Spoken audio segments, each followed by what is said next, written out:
Halo, selamat pagi, selamat siang, selamat sore, dan selamat malam untuk para pemirsa dimanapun Anda berada. Jumpa lagi dengan kabar dan info aktivitas Gunung Merapi di perbatasan Yogyakarta, Jawa Tengah. Semoga informasi ini bermanfaat. Tetap mandaliem situasi di sekeliling gunung paling aktif di Indonesia ini. Selamat mengikuti. Pemirsa, berikut akan saya sampaikan update perkembangan dan informasi seputar aktivitas Gunung Merapi di perbatasan Daerah Istimewa Yogyakarta, Jawa Tengah pada Sabtu 14 Agustus 2021. Secara umum situasi memang kurang mendukung. Cuacanya pagi itu berkabut sangat tebal di wilayah Kaliurang dan sekitarnya, sehingga kita sama sekali tidak bisa melihat secara visual gunung. Sempat terlihat pada subuh, tetapi kemudian hanya sekira 15 menit kemudian tidak tampak sama sekali. Dan seperti di layar ini, para pemirsa bisa melihat ya, tebalnya kabut di lapangan Hargobinangun atau di Gor Kaliurang, sampai kita akan kesulitan karena jarak pandang sangat terbatas ya. Betul-betul samar-samar saja ketika ada orang berolahraga atau kita melihat dari jarak sekira 50 meter itu, maka akan sulit melihat apa yang ada di depan kita karena begitu tebalnya kabut. Nah, meskipun demikian, kita tetap bisa memantau perkembangan aktivitas Gunung Merapi. Dan jika Anda para pemirsa belum pernah melihat ya kegempaan dalam skala yang super gitu ya, sampai skalanya melebihi gitu atau overscale, maka nanti ini akan saya perlihatkan ya bagaimana seismograf konvensional ya, peninggalan dari beberapa puluh tahun lalu ketika belum didigitalisasi atau elektronik, maka penampakannya seperti ini sampai berbunyi kretek itu jarumnya melompat atau bergetar kiri kanan ya, tampakkan di layar seperti ini. Dan kemudian kita juga bisa melihat penampakan lain yang sudah dalam bentuk didigitalisasi ya, jadi penampilannya didigitalkan begitu, sehingga akan bisa kita lihat di monitor komputer maupun di layar besar yang dinyalakan di pos gunung api Kaliurang sebagai garda terdepan pengamatan Gunung Merapi pada saat ini. Nah, data lain yang bisa dilaporkan pada akhir pekan ini ya, secara umum cuacanya terlihat jelas ini di dini hari sampai tertutup kabut 03, kemudian asap sulfataranya atau asap kawah utama berwarna putih, intensitas sedang, tinggi sekitar 50 meter dari puncak ya. Cuaca berawan hingga hujan, angin ya, ini bisa diperhatikan, angin lemah ke arah timur dan barat, jadi berlawanan begitu ya. Kemudian secara kegempaan pada pengamatan periode 6 jam pukul 00 sampai 06.00 WIB ya, terjadi 60 kali gempa guguran, amplitudo 3 sampai 55 mm dan durasinya 7 sampai paling panjang 113 detik. Kemudian terjadi 3 kali gempa hembusan, amplitudo 3 sampai 4 mm dan lama gempa 12 hingga 13 detik. Terjadi 1 kali gempa hibrid atau fase banyak, amplitudo 13 mm, durasinya 7 detik saja. Kemudian ada 4 kali gempa vulkanik dangkal, amplitudo 35 sampai 70 mm dan durasinya 8 sampai 16 detik. Tadi contoh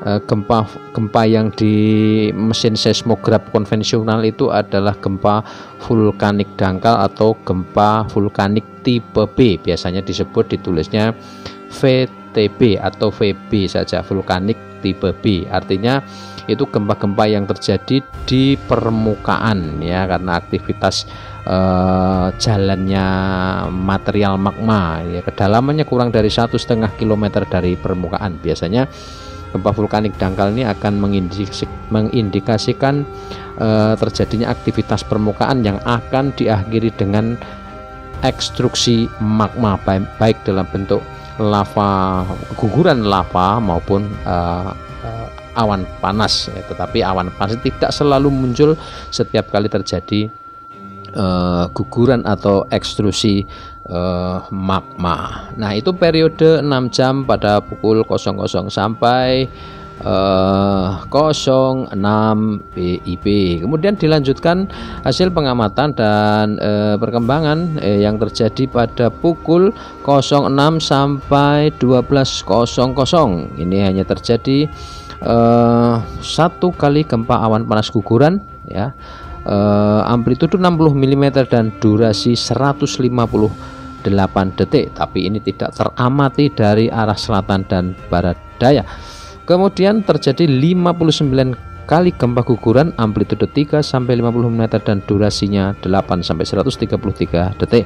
4 kali gempa hembusan dan 2 kali gempa hibrid atau fase banyak, durasinya berkisar antara 4 sampai 7 detik, serta 1 kali gempa vulkanik dangkal, amplitudo 30 mm dan durasi 7 detik.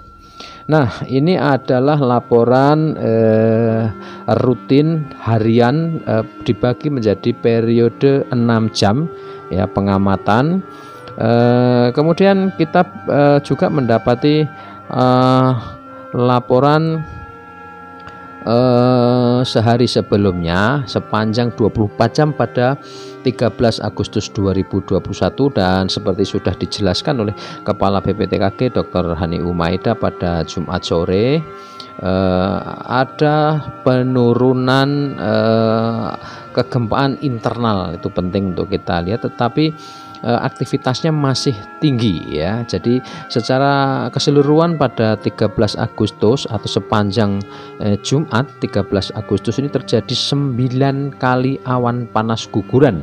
Lumayan ini, termasuk yang tinggi yang mencapai jarak kira-kira 3000 meter itu juga tercatat pada hari itu. Kemudian terjadi 244 gempa guguran, 96 gempa hibrid atau fase banyak, kemudian ada 2 gempa tektonik, 20 kali gempa hembusan, serta 34 gempa vulkanik dangkal ya. Jadi angka-angkanya kalau dilihat memang masih cukup banyak, tetapi secara umum terjadi penurunan yang disebut oleh Kepala BPTKG karena terindikasi ada perubahan aktivitas dari intrusi magma atau keluarnya magma dari dapur magma gunung, kemudian sudah berubah pada fase keluarnya magma atau ekstrusi magma, ditandai dengan guguran lava dan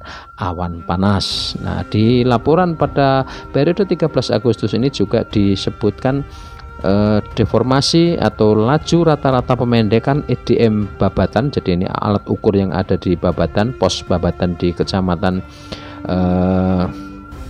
atau di desa Kerinjing ya, Magelang sana di sektor barat laut, ini sebesar 5,7 cm dalam 3 hari. Ini jauh ya menurun ketimbang pekan sebelumnya yang mencapai maksimum 14 cm ini penggembungan gunungnya. Artinya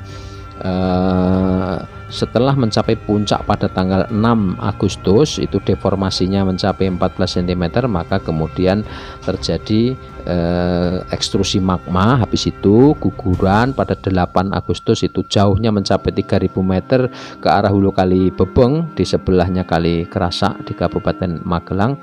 Kemudian deformasinya itu terus menurun. Ya, jadi setelah kira-kira ini gambarannya, setelah magma itu berusaha keluar melewat pipa magma itu, kemudian tiba pada masanya ketika dia keluar dalam bentuk guguran lava serta disertai awan panas, maka begitu itu keluar kemudian material yang di dalam itu juga berkurang sehingga deformasinya menjadi ikut berkurang. Begitu kira-kira cara sederhananya kita memahami bagaimana kaitan antara penggembungan gunung ini dengan material yang mau keluar dari perut gunung sampai kemudian keluar dalam bentuk guguran lava dan awan panas. Jadi letusan Gunung Merapi kali ini atau erupsi Merapi kali ini adalah letusan efusif atau erupsi dalam bentuk efusif atau keluar perlahan-lahan ya, meleler begitu, bukan erupsi atau letusan eksplosif yang bisa melontarkan material. Yang paling gampangnya ya kalau kita melihatnya lontarannya terjadi secara vertikal begitu, itu orang kemudian kita bisa memahami meletus atau erupsi ya, sebetulnya sama saja, hanya kemudian orang memahami bahwa letusan itu harus nyembur begitu ya, atau terlontarkan vertikal maupun horizontal begitu. Jadi sekarang ini Merapi bentuk erupsinya atau letusannya adalah efusif, bukan eksplosif. Demikian yang bisa disampaikan pada akhir pekan kedua Agustus ini. Cuaca masih cenderung berawan, berkabut, kemudian hujan terjadi di beberapa wilayah di seputar Gunung Merapi, di lereng-lerengnya terutama. Laporan hujan sempat kita terima dari wilayah Klaten, kemudian Kaliurang dan sekitarnya. Di wilayah Serumbung juga sempat terjadi hujan, dan sore ini, Sabtu sore ini juga terjadi hujan di wilayah mendekati kota Yogyakarta. Hujan terjadi secara sporadis saja, tidak dalam volume besar. Demikian informasi yang bisa disampaikan pada akhir pekan ini. Terima kasih atas perhatian dan dukungan Anda semua. Semoga informasi-informasi yang dibagikan ini bermanfaat. Dadah. Sampai jumpa di edisi berikutnya. Jangan lupa like, komen, dan subscribe.